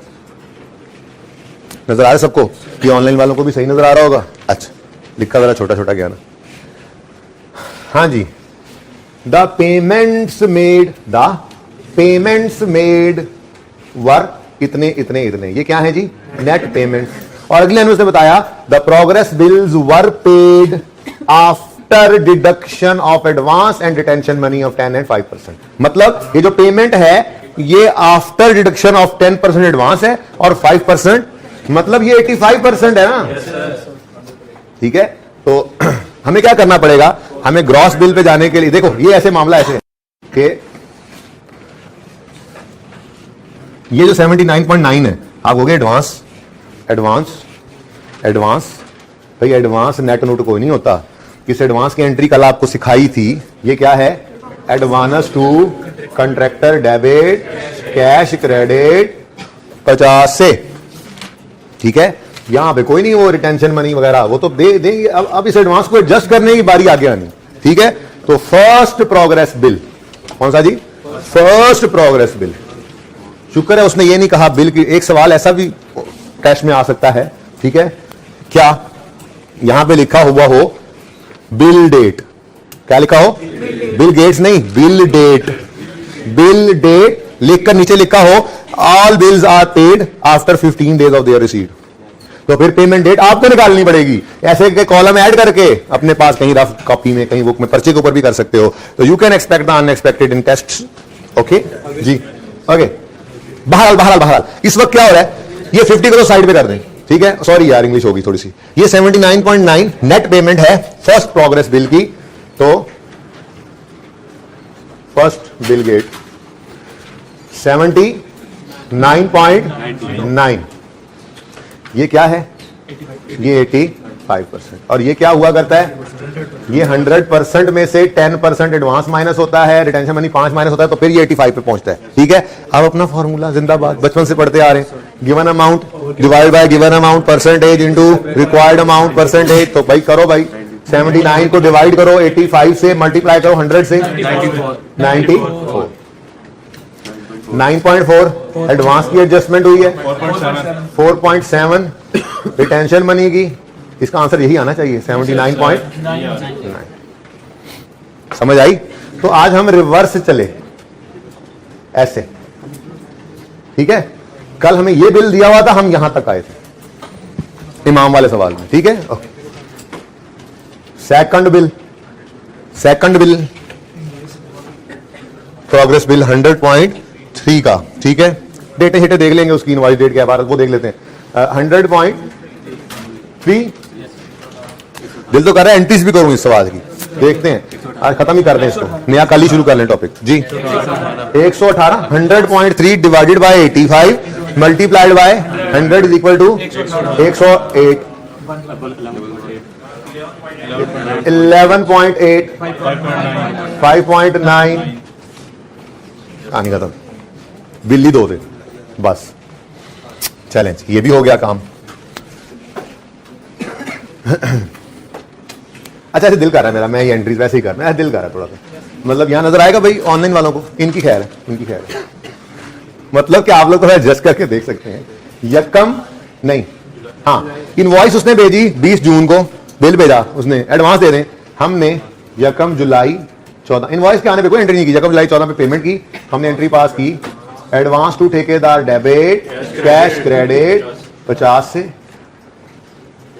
जरा कल वाली रिवीजन भी हो जाए ना, फिर और भी बहुत कुछ हुआ होगा, मैं सिर्फ फिलहाल इसकी बात कर रहा हूं, जो कल वाला काम जरा रिवाइज कर लें। 10 सितंबर को इनवॉइस आई, बिल डेट पर याद रखना, कल नहीं लिखा था तो आज लिख लो, बिल जिस दिन आया उसने कह दिया भाई इतनी बिल्डिंग बन गई जे, ठीक है, तो हम बिल डेट पर CWIP डेबिट करेंगे, कितने से, हाँ 94 से, हमेशा CWIP को ग्रॉस बिल के अमाउंट से हमने डेबिट करना है, और वो हमने ये निकाली 94। फिर हमसे क्या कहेंगे, 94 का बिल आएगा, हम कहेंगे 10 9.4 तो पहले तुम्हें दे चुके, 4.7 फिर कभी देंगे, और बाकी ये लो पकड़ो, पता नहीं पकड़ो या अभी कह रहा थोड़े दिन बाद, बहरहाल अभी तो CWIP ऑफ बिल्डिंग बन रही है ना, CWIP, अच्छा CWIP ऑफ बिल्डिंग डेबिट 94 से, एडवांस टू कॉन्ट्रैक्टर क्रेडिट 9.4 से, रिटेंशन मनी पेबल क्रेडिट 4.7 से, और पेबल टू कॉन्ट्रैक्टर, क्यों 10 सितंबर को जिस दिन वो बेचारा बिल आया उस दिन पैसे नहीं दिए, बल्कि उसको 20 दिन बाद जाके बेचारे को पैसे दिए, तो पेबल टू कॉन्ट्रैक्टर। और फिर ये देखो पेमेंट डेट यकम जुलाई पेमेंट डेट 31 अक्टूबर 14, अब आएगा 31 अक्टूबर 2014, और हम इस पेबल को पे कर देंगे, पेबल टू कॉन्ट डेबिट और कैश क्रेडिट 79.9। समझ गए, ये कल वाली रिवीजन हुई कि नहीं, तो कल मैंने ना वैसे सवाल के अंदर चेंज करके ये काम आपको करवा दिया था, ठीक है, इमाम वाले सवाल में तो ये नहीं था, वो तो उसी दिन पे कर रहे थे, ठीक है, इन कल हमने चेंज कर लिया था इसको। अच्छा चले, ऐसे ही भाई सेकंड बिल पे भी ये सारा कुछ होना है, देखते हैं जरूरत पड़ी तो बाकी एंट्रीज भी कर लेंगे। चलें आगे, ऐसे सवाल भी तो कर लें यार, इसका मसला तो हमने हल कर दिया, ठीक है, अब रह गई अगली बात, आसान वाले नंबर, उससे पहले कमेंसमेंट सिजेशन, अब वो बस ऐसे छोटा सा लिख लिया करें कहीं पे, यहां पे रोशनी तो नहीं पड़ रही कैमरा वाले, commencement letter of loan receive work started, ऐसे ही लिखना बच्चे में, आप इससे भी छोटा लिखने बच्चे, फर्स्ट कंस्ट्रक्शन पेमेंट, फिर सिजेशन, आज ईयर एंड ही लिखो, पता है अब बड़े हो गए हो आप, ठीक है ना, क्योंकि प्रोजेक्ट तो कंप्लीट हो ही नहीं रहा, ईयर एंड डाल, ठीक है, नंबरिंग बाद में करेंगे, या इसको एक सफ़े पे ना कर लें, इसको सवाल को ना एक सफ़े पे कर लेते हैं।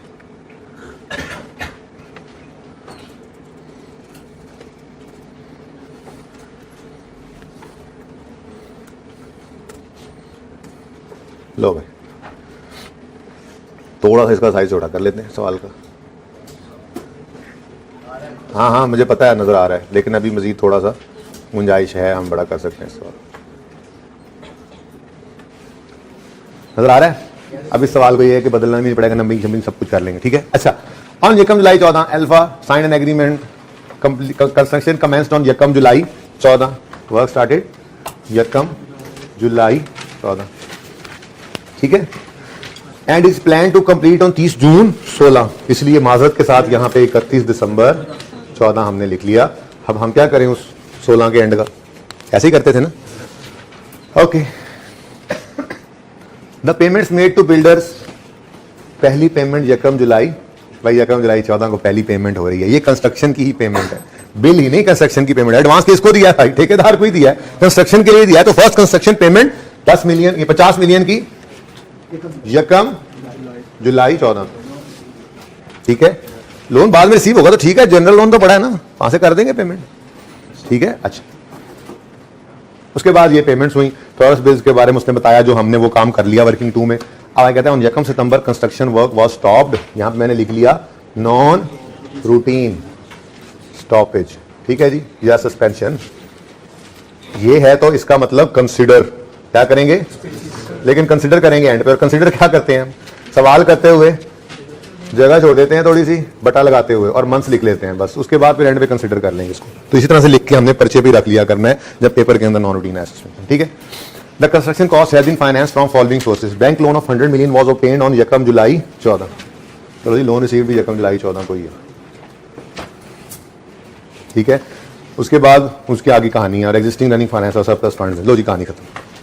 कमेंसमेंट यकम जुलाई 14 से होगी और सीजेशन हमें करनी पड़ेगी मजबूरन 31 दिसंबर 14 पे। तो कितने मंथ्स? 6 मंथ्स कैपिटलाइजेशन, ठीक है। चलो अब आसान नंबर लेने, भाई समझ आ रही है सबको? आसान नंबर लेने हैं तो पहले स्पेसिफिक लोन को भुगता देते हैं, फड़का देते हैं, ठीक है। ऑन यकम सितंबर sorry bank loan of 100 was obtained on यकम जुलाई 14। The loan carries markup of 11% payable semi annually on 31 December and 30 June हर साल। तो ये बात समझाई हुई है आपको। यकम जुलाई 14 को लोन लिया, अब वो कह रहा है इंटरेस्ट हर 6 महीने बाद आपने देना है। तो जो यकम जुलाई 14 को लोन आया, जुलाई, अगस्त, सितंबर, अक्टूबर, नवंबर, दिसंबर, पहला 6 महीने का एंड आ रहा है 31 दिसंबर पे। अब दोनों तरह के अरेंजमेंट्स हो सकते हैं, या तो 6 महीनों का इंटरेस्ट 31 दिसंबर 14 की शाम को पे करें, या यकम जनवरी 15 की सुबह। हमारे सवाल ने कह दिया 31 दिसंबर 14 की शाम को पे होगा, पहले 6 महीने का इंटरेस्ट, और फिर अगले 6 महीने जो जनवरी 15 से शुरू होंगे, जनवरी, फरवरी, मार्च, अप्रैल, मई, जून, वो 30 जून 15 तक का इंटरेस्ट 30 जून 15 की शाम को पे हो जाएगा, ठीक है ना। अच्छा चलो ठीक है, इसका मतलब इंटरेस्ट तो पे होना है, लेकिन principal is repayable in 4 equal annual installments. सालाना इंस्टॉलमेंट्स हैं। आप जो यकम जुलाई 14 को लोन लिया है तो सालाना इंस्टॉलमेंट तो फिर 15 में जाकर 30 जून पे होगी ना, तो वो ये कह रहा है। लेकिन वो कह रहा है कि वो भी कब से कमेंस होना है, उसकी मर्जी है भाई। पहली इंस्टॉलमेंट किसी वक्त आगे पीछे कर सकते हैं। बहरहाल principal is repayable in 4 equal annual installments commencing from 1 April 2015। अब फिर हर साल यकम अप्रैल को वो सालाना किस्तें होंगी, लेकिन हमारी बला से हमारा साल तो 31 दिसंबर 14 पे खत्म हो गया, हमारे साल में कोई रीपेमेंट नहीं है। तो 100 मिलियन के लोन का 11% के हिसाब से 6 महीने का इंटरेस्ट हम एसेट की कॉस्ट में ऐड कर देंगे। कोई मसला इसमें? आसान नंबर ले लें। हैं? हाँ, वो एनुअली होता है। जिंदगी सारी में याद रखो, जब तक कि वो खुद कहना दे सवाल में इंटरेस्ट रेट एनुअली होता है। वो पर एनम कहे ना कहे, अगर खामोशी तो एनुअली है, अगर सेमी एनुअल या क्वार्टरली है तो वो खुद बताएगा, ठीक है। इंटरेस्ट रेट हमेशा एनुअल है और उसकी पेमेंट करते हुए आप एनुअली करें, सेमी एनुअली करें, क्वार्टरली करें, मंथली करें, वीकली करें, डेली करें, ऑरली करें, ठीक है, काफी है। मिनटली करें, सेकेंडली करें, अच्छा ओके। लेकिन प्रैक्टिकली ऐसा नहीं होता, मंथली तक ही होता है मैक्सिमम। अच्छा, कुछ होते हैं बैंक्स जो डेली बेसिस पे भी इंटरेस्ट कैलकुलेट कर रहे होते हैं, ठीक है। अच्छा छोड़ें इस बात को। 100 मिलियन इंटू 11%, 100 मिलियन इंटू 11%, ये आ गया जनाब पूरे साल का इंटरेस्ट, लेकिन 6/12, थोड़ा फासला रहा, ठीक है। अच्छा, ये कौन कौन से मंथ्स हैं? साथ साथ लिखते जाए ना, जुलाई, अगस्त, सितंबर, अक्टूबर, नवंबर, दिसंबर, ठीक है। कहानी खत्म, मुफ्त के नंबर आ भी गए, ठीक है। अब आसान नंबर थे ना, अब अगली कहानी आनी है जनरल लोन की भी और सरप्लस फंड्स की भी, जिनको इन्वेस्ट करना है। तो दोनों के लिए रिसीट पेमेंट बना लेते हैं, फिर देखते हैं जनरल लोन का क्या करना है। बहरहाल एक्जिस्टिंग नहीं finance facility was used for balance payment. Average running finance balance for the year was 190 million. Markup charges for the year वर 24,7। एक मसला और भी है, जनरल लोन का इंटरेस्ट रेट नहीं गिवन, लेकिन वो इंटरेस्ट गिवन है और वो लोन की आउटस्टैंडिंग अमाउंट गिवन है। वो जो हम करते थे वो कर सकते हैं। तो अगर मैं यहां करके बना दूं वर्किंग फ्री, वो मैं आपके लिए ये कर रहा हूं। क्या लोन की अमाउंट होती थी, ठीक है जी, लोन अमाउंट, फिर मंथ्स आउटस्टैंडिंग, याद आ रहा है? सिर्फ आपके लिए कर रहा हूं, पर्चे में करने की जरूरत नहीं, सिर्फ डायरेक्ट आप रेट लगाते हैं। मंथ्स आउटस्टैंडिंग, फिर मंथ्स को तो आउटस्टैंडिंग लिखने दो, months outstanding, loan outstanding, rate और इंटरेस्ट। याद आया कुछ? अब लोन की अमाउंट कितनी है हमें नहीं पता, मंथ्स आउटस्टैंडिंग पूरे साल आउटस्टैंडिंग रहा, हमें क्या इससे, उसने लोन आउटस्टैंडिंग दे दिया था हमें, हमने उसकी परवाह नहीं की। इधर देखो, existing finance facility was used for balance payment. Average running finance balance for the year 14 was 190 million. Average मैंने बताया था रनिंग फाइनेंस का बैलेंस वैसे तो आप नहीं निकाल सकते, आपके लिए तो मुमकिन ही नहीं है, वो तो हर वक्त फ्लक्चुएट हो रहा होता है, ठीक है। तो एवरेज उसने खुद निकाल के दे दिया, कितना? 190। Markup charges for the year 31 December 14 amounted to 24.7। और इंटरेस्ट दे दिया उसने 24.7। ठीक है जी, तो भैया तो यहीं से ही कर लेते। ठीक है, तो इधर देखो बहरहाल जैसे तरतीब बनाई हुई है, इंटरेस्ट रेट कैपिटलाइजेशन रेट जो निकालते थे हम, कैपिटलाइजेशन रेट नजर आ रहा होगा भाई, हमें बैठ दो ना आप यार। 24.7 divided by 190 into 100 is equal to 13%। चलो ये भी निकाल लिया। अब इधर देखो, ये देखो मार्कर निकाल लो। अब हमने क्या करना है इसका, ये 0.2 अब मेरे लिए किसी काम का नहीं रहा। ऐसे ही है ना, हमने तो बस इसमें से रेट लेना होता है। सफाई हस्ती से मिटा दिया मैंने इसको। ठीक है, सही है। अब सवाल ये एकदम से छोटा हो गया सवाल। अगले पॉइंट में वैसे सरप्लस फंड्स दिए हुए हैं। अब चलते हैं रिसीट पेमेंट बनाने की तरफ, लेकिन उसके लिए पहले हमें और लेटर पहले नंबरिंग करनी पड़ेगी, फिर लेटर से बनाएंगे। तो नंबरिंग करते हैं जी। जनवरी में कुछ हुआ, बोलो। जनवरी में कुछ हुआ, फरवरी में, मार्च में, अप्रैल में, मई में, जून में। हमारे साल जुलाई में सबसे पहले लड़ाई शुरू हुई। ठीक है, 1 जुलाई 14 को एडवांस भी आया मतलब पे हुआ। ठीक है, अच्छा उसके बाद स्पेसिफिक लोन भी 1 जुलाई 14 को आ रहा है 1, और कुछ और जुलाई में कुछ 1A 1B। तो अब बहुत ही बेवकूफी ना करना, पहले इसको लिख लेना ना। मतलब मैंने 1A 1B कर दिया, इसको असल में खाम थोड़ी यार, एक दिन के आप नंबरिंग के फर्क से पहले ऊपर माइनस वाली चीज लिख दो, आप परेशान हो रहे हो। फर्क तो नहीं पड़ता ना, एक ही दिन आ रहे लोन, उस दिन पेमेंट हो रही है, तो पहले लोन लिख लो। पहले लोन आया और फिर पेमेंट हुई, कोई बात नहीं है। वैसे तो माइनस भी ऊपर लिख सकते थे, लेकिन आप परेशान हो जाते हैं, इसलिए मैंने कहा कोई नहीं, पहले आना लिख लो, पैसे का रिसीट पहले लिख लो। ठीक है जी। उसके बाद जी जुलाई गुजर गया, बोलो। अगस्त गुजर गया, सितंबर, अक्टूबर नहीं गुजरा, अक्टूबर नहीं, यस सर अक्टूबर नहीं गुजरा, 31 अक्टूबर को पेमेंट आई। फिर नवंबर, दिसंबर नहीं गुजरा। इंटरेस्ट पे होना है 31 दिसंबर। तो यहां पे लोन की प्रिंसिपल अमाउंट आज नहीं रीपे हो रही, यहां पे क्या आ जाएगा, नंबर 3। ए कहां पे यार, नुकड़ो यार भाई सुनो, ये पेमेंट सिर्फ इंटरेस्ट की हो रही है, स्पेसिफिक लोन का प्रिंसिपल इस पे हो नहीं रहा। और जनरल लोन है कहां, मुझे दिखाओ जरा, कहां है, क्या कहां दिया हुआ है, कहीं नहीं, मुझे तो नहीं नजर आ रहा कहीं, मुझे तो कहीं नजर आ रहा है। कहीं आपको नजर आ रहा है बच्चों, आपको नजर आ रहा है? ओ भाई साहब, जनरल लोन का आना, उसका जाना, उसका इंटरेस्ट हमारी बला से जाए बाढ़ में। क्यों लिया तुमने इसको सोचा क्यों तुमने इसके बारे में? तो करो, कान पकड़ो साथ वाले को, दोनों के एक। अच्छा जी, इंटरेस्ट को बाद में भेजा है मैंने, खबरदार किसी बच्चे के बारे में ऐसी बात, वो अच्छी जगह थोड़ी है, अल्लाह माफ करे जी। इंटरेस्ट तो जाए बाद में भेजा। अच्छा जी, ओके सही है, जाएगा भी। और कुछ जरा देख लो ध्यान से, कोई रह ना गया हो मुझसे, मैं भी सवाल आपके साथ याद करता हूं, अगली क्लास में किया होता है मैंने जी।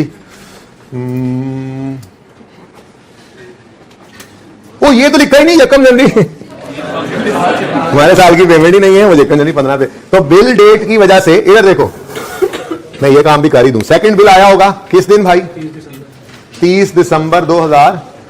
तो हमने एंट्री पास की होगी, CWIP ऑफ बिल्डिंग, डेबिट 100, पूरा 118 ग्रॉस हमेशा। फिर advance to contractor credit 11.8, retention money payable credit 5.9 और पेएबल टू कॉन्ट्रैक्टर। ये जो बिल था ना 100.3, जिस दिन बिल आया उस दिन तो हमने पे नहीं किया इसको, पे तो हुआ है अगले साल जाके। तो भाई हमारे साल के एंड में बस ये पेएबल ही पड़ा होगा, तो बैलेंस शीट बनाते हुए इसका ध्यान भी रखना है हमने। ठीक है, इसलिए मैंने इसके साथ नंबर नहीं लगाया। और कुछ 1.5 लाख नहीं। वर्किंग 3 रिसीट पेमेंट स्केड्यूल है जी। अच्छा यार, बड़ी गलती कटी तुम, निशाने इधर देखिए तो। डिस्क्रिप्शन,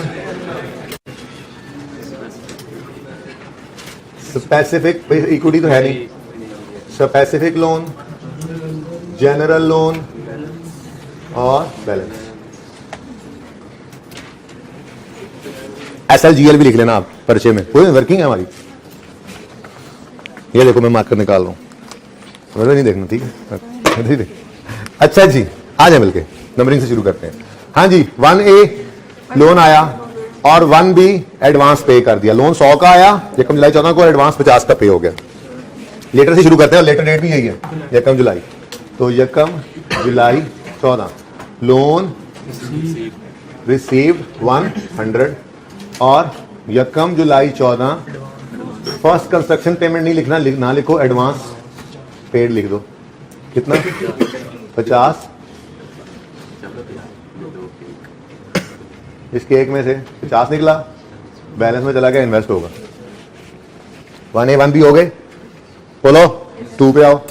279.9 पेमेंट लेनी है, आप बिल नहीं लेना, पेमेंट। इधर देखो पे क्या हो रहा है, 79.9 पे हुआ 31 अक्टूबर को। तो 31 अक्टूबर 14 फर्स्ट बिल पेड, और बिल था 79.9 का। ब्रैकेट में इसलिए लिखा कि स्पेसिफिक लोन का सांस निकल गया, बस पहली पे एडवांस के बाद ही जी। तो 50 तो स्पेसिफिक लोन से गया, ये 0 बच गया, बाकी 29.9 पे होगा जनरल लोन्स। ठीक है जी, 2 हो गया। थर्ड पे क्या है जी, 6 महीनों का इंटरेस्ट है। 6 महीनों का इंटरेस्ट जो 31 दिसंबर की शाम को पे होना है। ये मल्टीपल टाइम्स कर चुके हैं ये बात सवालों के अंदर, कोई नई चीज नहीं है। तो 31 दिसंबर 14 पर इंटरेस्ट ऑफ 6 मंथ्स। अच्छा, इंटरेस्ट ऑफ स्पेसिफिक लोन आपके लिए लिख रहा हूं भाई मैं, ये आपके लिए जनरल लोन का इंटरेस्ट यानी interest on specific loan for 6 months. कौन कौन से 6 मंथ्स जी, यकम जुलाई 14 से 31 दिसंबर 14 तक। वैसे तो वहां से फिगर मिल जानी थी, लेकिन छोड़ो, हम दोबारा कर लेते हैं, यहाँ पर आदत रहे ना, क्योंकि वो वाला कैलकुलेशन अलग है, वो हम देखते हैं कमेंसमेंट सिजेशन के हिसाब से, और इसको हमने देखना होता है जब पे कर रहे हैं उसके हिसाब से। तो इसलिए मैं दोबारा कैलकुलेशन कर देता हूं ताकि आप उसको उठाने की आदत ही ना हो, आपको फिगर कभी भी नहीं उठाने की आदत हो में, ठीक है ना। याद है आपको डिफरेंट हो गए थे, कैपिटलाइजेशन हुई थी 4 महीनों की और पेमेंट हो रही थी 6 महीनों की, ठीक है ना। तो इसलिए वो कभी भी नहीं लेना। यहाँ पे हम पेमेंट जी 100 मिलियन इंटू 11% इंटू जी 5 पॉइंट, बस जी कहानी खत्म। 50 अवेलेबल हुआ यकम जुलाई 14 को, पूरा जुलाई, पूरा अगस्त, पूरा सितंबर, पूरा अक्टूबर, बस अक्टूबर हो गया, पूरा अक्टूबर 4 महीने। तो 50 मिलियन इंटू क्या रेट था इन्वेस्टमेंट का, 7%, 7% इंटू कितने महीने गिने थे अभी, 4 बराबर, अक्टूबर नवंबर, सॉरी जुलाई अगस्त अक्टूबर, ठीक है ना। ये 4 महीने। नहीं समझ आ रही तुम्हें? आ रही। उसके बाद 0 हो गया काम, तो इसकी कहानी तो यहीं पे खत्म हो गई। लेकिन अब ये जनरल लोन की पेमेंट्स हैं। पेमेंट डेट 31 अक्टूबर है, नवंबर और दिसंबर 2 महीने आएंगे इसके। तो पेमेंट कितनी है जी, 29.9। इंटरेस्ट रेट है, ये कहां पे निकला, ये वर्किंग 3 में, ये वर्किंग 3 में निकला हुआ है, ठीक है। ऐसे ही आप देख सकते हैं, ये वर्किंग 4 में निकला हुआ है, ठीक है, सही है ना। अच्छा, तो नवंबर और दिसंबर 2/12, यहां मंथ्स नहीं लिखे हमने, भूल गए, नवंबर दिसंबर, यहां पे जुलाई अगस्त सितंबर अक्टूबर, ठीक है। उसके बाद लास्ट पेमेंट है 31 दिसंबर पे, उसी कह रही थी 2 आना है। अब बड़े हो गए, अब नहीं लिखेंगे। हाँ भाई इधर देखो भाई, 31 दिसंबर पे पेमेंट हो रही है, 31 दिसंबर से 31 दिसंबर तक का इंटरेस्ट, ठीक है ना। इसलिए लिखना ही नहीं, आप बड़े हो गए हैं। वो कल लिखवा रहा था, जब समझा रहा था, अभी परिचय में क्यों लिखेंगे हम 0, ठीक है। हाँ भाई, interest on specific loan, loan processing charges सवाल में नजर नहीं आए, स्पेसिफिक लोन का इंटरेस्ट। लेकिन इससे पहले आ जाओ सस्पेंशन की तरफ। सस्पेंशन यकम सितंबर 14 को हुई और कितने महीने की रही, फॉर 1 मंथ। ये आधा महीना भी हो सकता है, तो 0.5 माइनस कर देना, कोई टेंशन की बात नहीं है। ये 15 दिन भी हो सकते हैं, ये 7 दिन भी हो सकते हैं, भाई समझ रहे हो ना। 10 दिन हो जाए तो 0.33 माइनस कर देना। एक महीने में 10 दिन क्या होते हैं, 0.33 होते हैं ना, 33%। तो कुछ भी हो सकता है। सस्पेंशन नॉन रूटीन दिनों में भी आ सकती है, लेकिन फिलहाल तो महीने में। कौन सा महीना, ये जुलाई अगस्त सितंबर, चलो भाई 5 रह गए, जुलाई अगस्त सितंबर -1, अच्छा नहीं है, ठीक, डन जी। बताओ स्पेसिफिक 4.5 8 बस 2 तक रहो, अपनी औकात में रहो। 0.88 माइनस हो गया 3.7 आ गया, जनरल लोन 0.65 टोटल, ठीक है। सवाल की रिक्वायरमेंट पूरी कर लें, फिर टाइम भी कोई नहीं बचा, देख लेंगे, एंट्रीज करके भी आ सकते थे आप डायरेक्ट एंट्री से भी, ठीक है। अब मुझे सोच के बताओ कि बैलेंस शीट के अंदर क्या जाना है। नॉन करंट एसेट्स में capital work in progress of building, वो तो भी हमने निकाला ही नहीं। तो चलो अब वर्किंग्स का ही रिवाज चल रहा है, तो वर्किंग 5 ओपन करो। Capital work in progress of, वो एसेट की कॉस्ट निकाल रहे हैं, cost of capital work in progress. ये क्या है? Cost of capital work in progress है, ठीक है। क्या कुछ आता है इसमें? नंबर 1 कंस्ट्रक्शन कॉस्ट या पेमेंट्स, हाँ जी कंस्ट्रक्शन कॉस्ट। और इसमें हमेशा क्या लेना है आपने? Gross bills. क्या लेने हैं जी? ग्रॉस बिल्स, ठीक है। तो इधर देखो, पहला बिल 94 का आया, दूसरा बिल 118 का आया, तीसरा भी बिल आ गया है मोहतरमीन मुकरमीन, तीसरा भी बिल आ चुका है। उसकी एंट्री CWIP में अच्छा 18 हो गया, ये 2 हो गए। अच्छा वो पहला, सॉरी 2 ही बिल आए हैं, बताओ 2 बिल आए हैं बस, ठीक है। दोनों बिल आ गए जी, ठीक है। 200 नंबर 2 जी। उसके बाद कोई मैप फी, कोई परमिट फी, कोई कंसल्टेंट की फी नहीं है, तो याद तो रखना है ना, पर्चे में ना लिखते रहना। अच्छा, और number 4 is borrowing cost capitalised working number 1 से 4.35।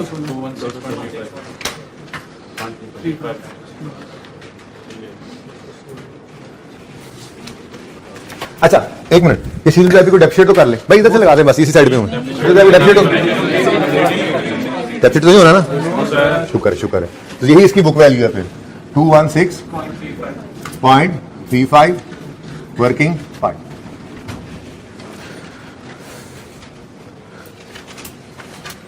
नाउ नेक्स्ट थिंग इज, आपको अगर याद हो तो एडवांस टू कॉन्ट्रैक्टर डेबिट हुआ था 50 से, लेकिन अभी क्रेडिट सिर्फ हुआ है 9.4 और 11.8 से, ठीक है। अब सोचने समझने की बात यह है कि हमारा ये प्रोजेक्ट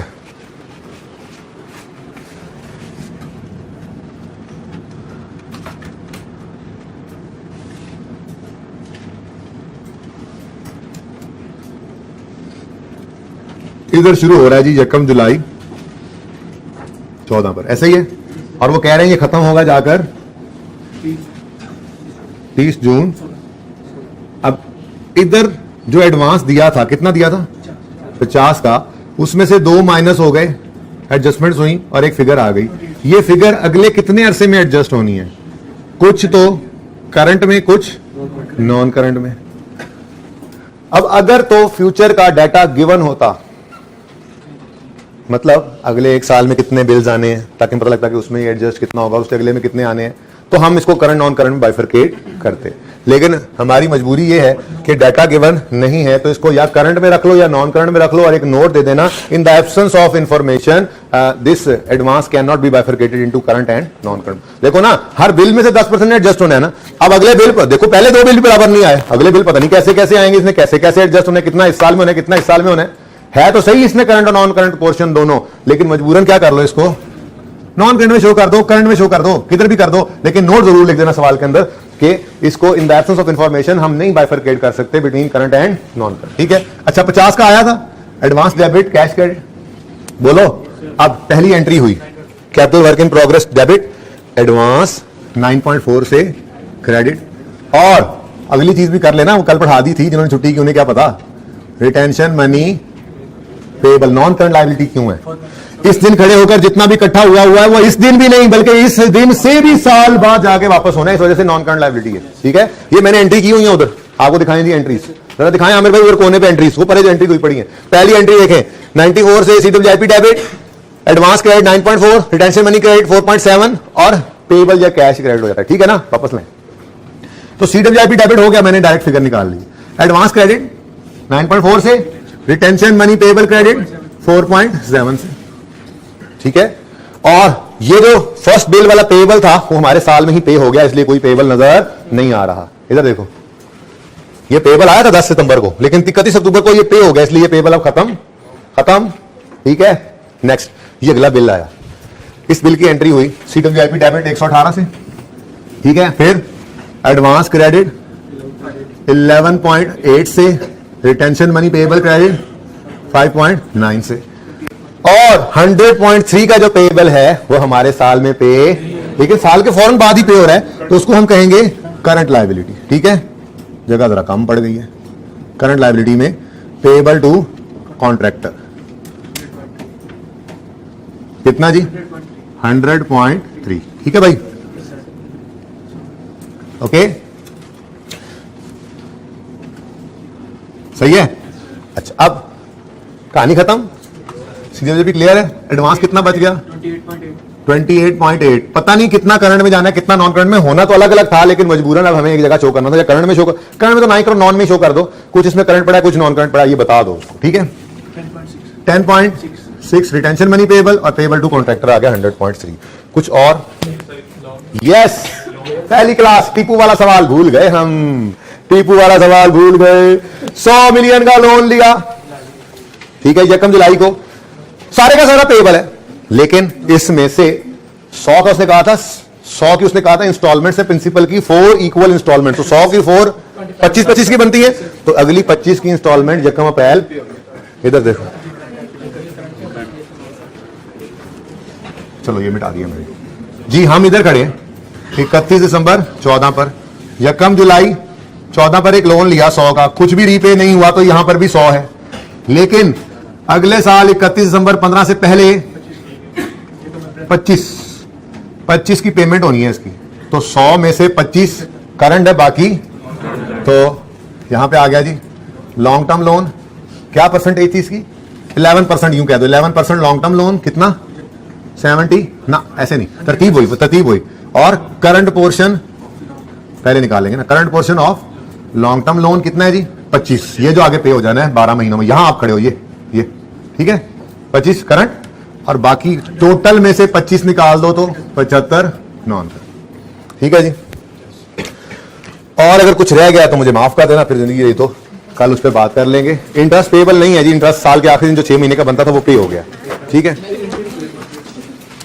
एंट्रीज रिक्वायर्ड नहीं थी, मैंने सब जरूरत की एंट्री वैसी रिवीजन कल की करवा दी, बैलेंस शीट रिक्वायर्ड थी वो बना ली है, ठीक है जी, ठीक है जी। आपका सवाल नहीं लूंगा मैं, ओके जी, अल्लाह हाफिज।